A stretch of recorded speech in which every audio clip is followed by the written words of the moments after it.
we are undertaking in the Tigray regional state is a task we have commenced due to the persistent and dangerous illegality of criminal clique within TPLF. Until very recently, hoping that reasonable and moderate forces within TPLF will be illegality of criminal clique within TPLF. Until very recently, the situation with great restraint.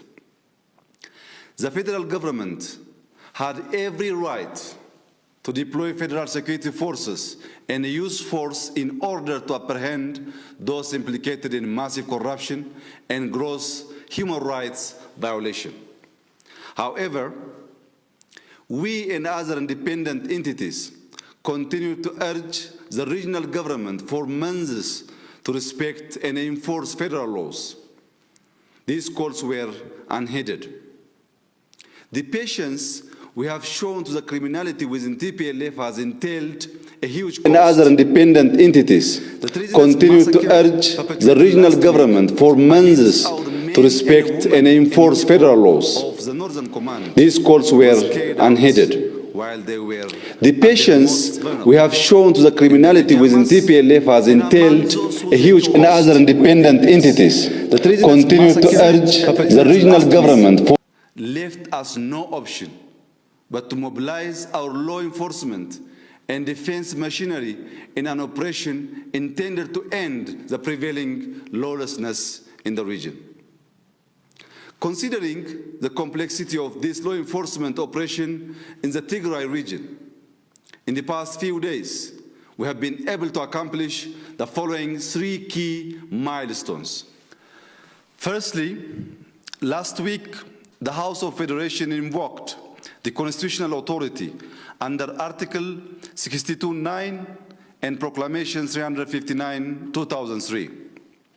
Accordingly, it instructed the federal government to take all necessary measures to reverse the state of affairs in the Tigray region that are posing a grave danger to the constitutional order. This included the establishment of a provisional administration within the region, which I am pleased to share is being put in place as several towns come under control of the state of emergency task force. Secondly, the heroic Ethiopian National Defense Forces foiled and repelled the plan of the TPLF clique from taking control some of the military bases and depots of the Northern Command.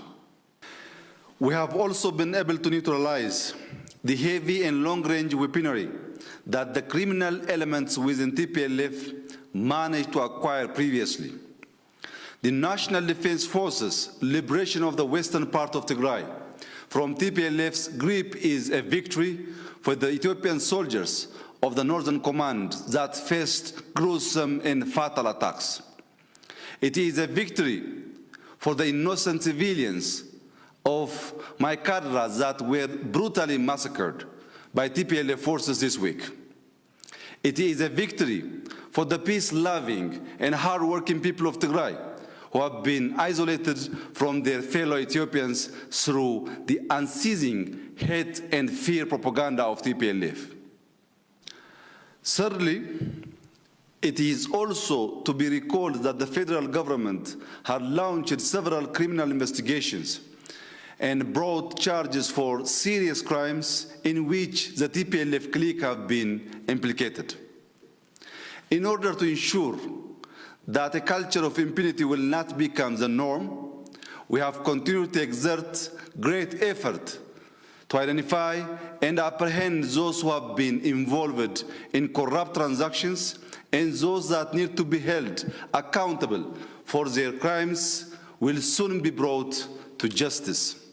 Overall, our concerted effort to ensure that rule of law will prevail in the Tigray region also focuses on recent crimes committed against the National Defense Force, the Republic, as well as the constitutional order. It should be noted that outrage against the Constitution or the constitutional order, armed rebellion,